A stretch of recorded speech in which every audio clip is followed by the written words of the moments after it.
Boa tarde, quarto ano. Hoje nós teremos duas disciplinas, português e matemática, e depois uma atividade de arte, tá bom? Hoje é dia 15 de maio, vamos iniciar nossa tarde hoje com português. Vamos entrar lá na página 82 da apostila, onde a gente tem uma fábula. Vocês lembram que a Pro explicou que a fábula é um tipo de texto onde animais se comportam como seres humanos, ou falam, ou se comportam como seres humanos? Então essa é uma fábula, né? Essa fábula se chama O Lobo e o Cão. Eu vou ler ela para vocês. Nós vamos fazer algumas atividades de interpretação de texto e depois nós temos algumas atividades de ortografia para complementar, tá bom? Então vamos lá. O Lobo e o Cão.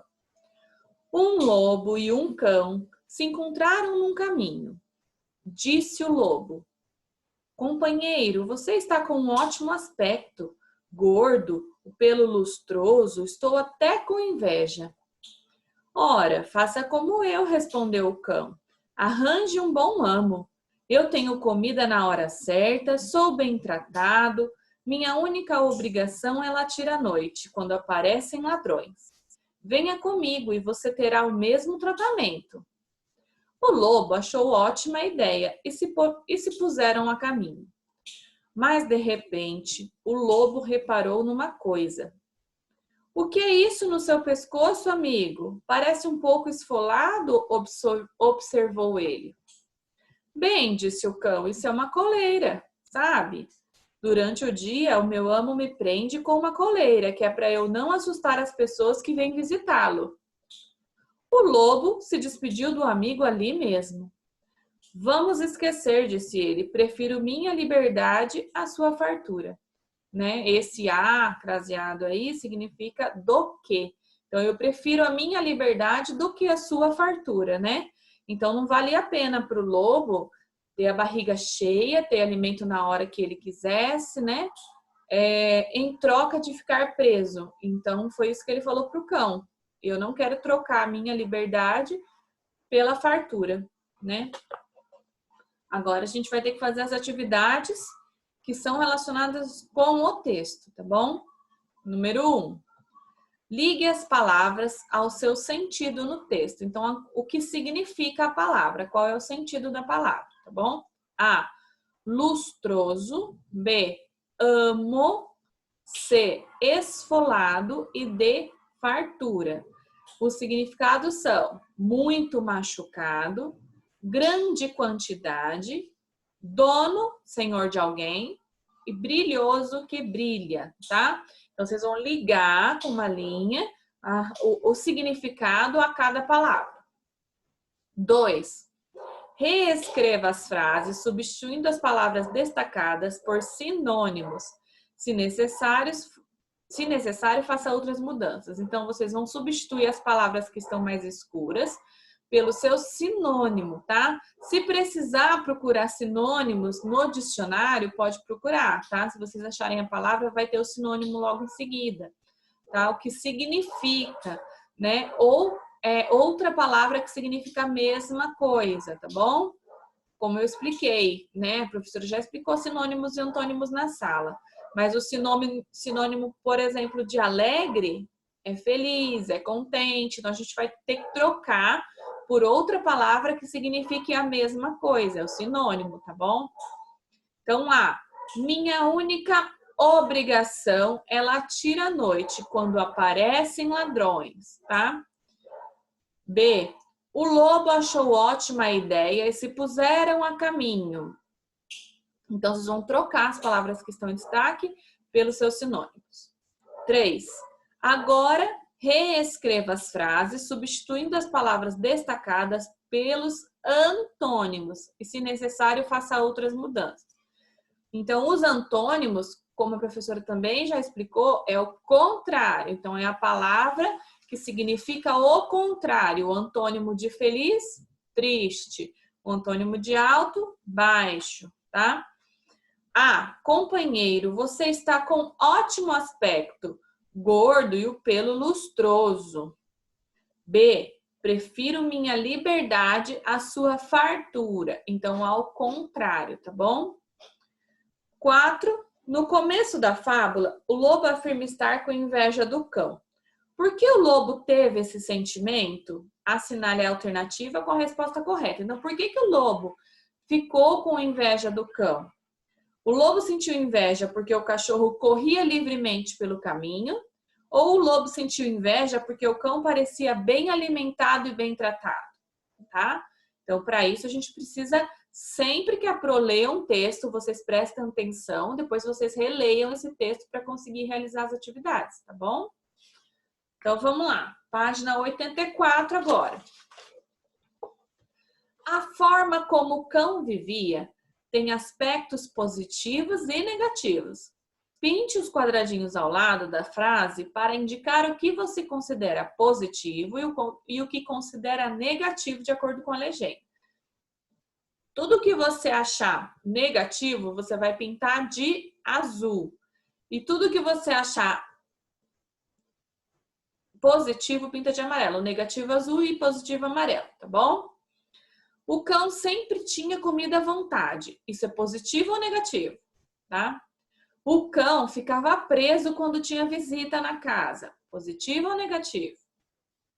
O cão era bem tratado. Positivo ou negativo? O cão tinha o pescoço machucado por ficar preso. Positivo ou negativo? Tá? 6. De acordo com a fábula, podemos entender que... Aí vai assinalar com a resposta correta, tá? O cão estava satisfeito com a vida que levava ou o cão queria mudar de vida? Né? O que tá falando lá no texto? Que ele estava satisfeito ou que ele queria mudar de vida? Tá? 7. As fábulas geralmente apresentam a moral da história, um ensinamento que se pretende transmitir com a história contada. Lembra? Moral é quando no finalzinho lá fala para você qual é a lição que você aprendeu com essa história, o que você aprendeu com isso, tá? Essa é a moral da história. Qual é a moral da fábula que você leu? Assinale a alternativa correta. Então, qual é a moral desta fábula? A liberdade com fome é melhor que o luxo na prisão? Cuidado com favores inesperados? Mais vale um pássaro na mão do que dois voando? Tem uma aí que se encaixa certinho, tá? 8. Agora escreva com as suas palavras a moral da fábula O Lobo e o Cão. Então, agora vocês que já aprenderam com essa fábula vão escrever o que vocês aprenderam com ela aí embaixo nessas linhas da 8, tá? E vamos para um pouquinho de ortografia aí na página 85. Vírgula e ponto e vírgula, tá bom? Então, nós vamos aprender um pouquinho sobre o uso da vírgula e sobre o uso do ponto e vírgula. Leia essa frase e observe os sinais que nela aparecem.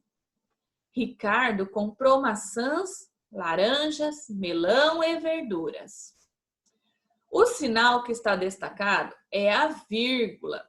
Ela é usada para indicar uma pequena pausa na leitura. Então, quando a gente está lendo, tem uma vírgula, a gente tem que dar uma respiradinha, né? Então, olha lá. A gente tá lendo. Ricardo comprou maçãs, laranjas, melão e verduras. Então, a gente dá uma pausa na leitura para respirar, tá? Algumas de suas funções são separar os itens de uma relação, como no exemplo acima. Então, quando tem vários itens, se separa por vírgula, tá? Separar as palavras e expressões que indicam tempo e o local, como Rio de Janeiro, 10 de junho de 1981. Então, separou a data do local. Separar o vocativo, o chamamento, como em Helena, fique quieta por um instante. Então, quando a gente está chamando uma pessoa, geralmente a gente coloca em seguida a vírgula, tá?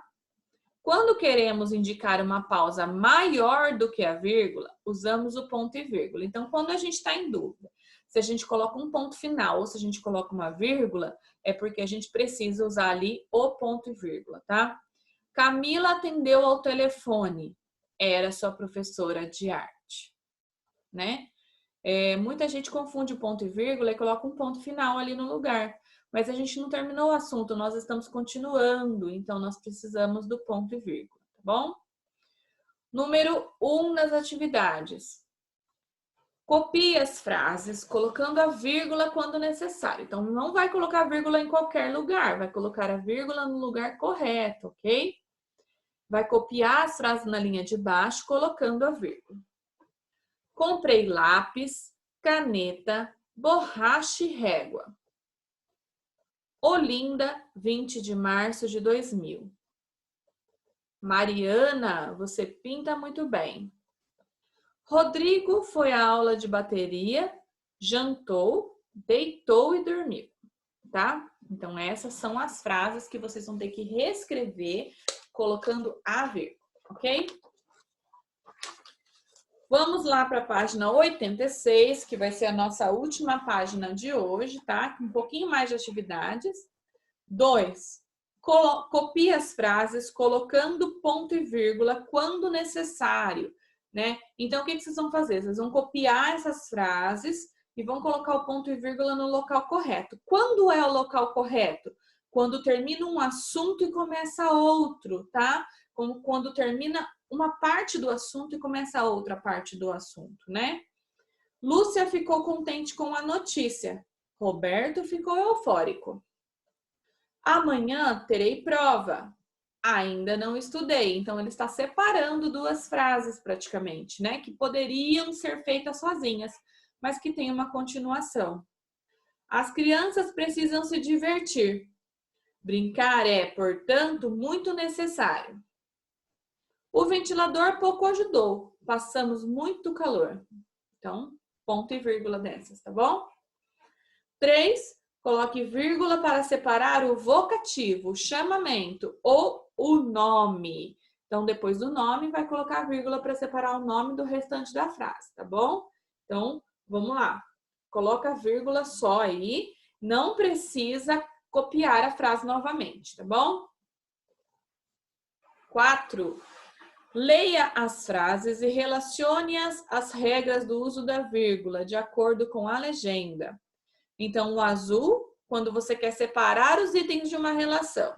E o amarelo, quando você quer separar as palavras que indicam tempo e local. Então, quando a frase tiver tempo e local, vai pintar de amarelo o quadradinho. Quando a frase tiver vários itens para ser separados por vírgula, a gente vai usar a cor azul, tá bom? Então, vocês vão pintar os quadradinhos e vão responder a 5. Forme uma frase com ponto e vírgula. É uma resposta pessoal. É uma frase sua, de sua criação, que você vai formar, construindo e usando ponto e vírgula no meio, tá bom? Então, agora vocês vão pausar, vão realizar suas atividades, né? Vão finalizar o vídeo, vão realizar as atividades. Sempre lembrando, se precisar ir pausando o meu vídeo para realizar as atividades, é melhor, porque você consegue realizar com mais atenção, tá bom? Precisar voltar para ouvir o texto novamente, se precisar reler o texto, releia, tá bom? Então, vamos lá. Qualquer dúvida, a professora está à disposição no WhatsApp, tá bom? É só chamar. Até 5h30 a professora tá lá respondendo as dúvidas. E assim que terminar a atividade, manda as fotos para eu corrigir, tá bom? Um grande beijo, até daqui a pouquinho em matemática.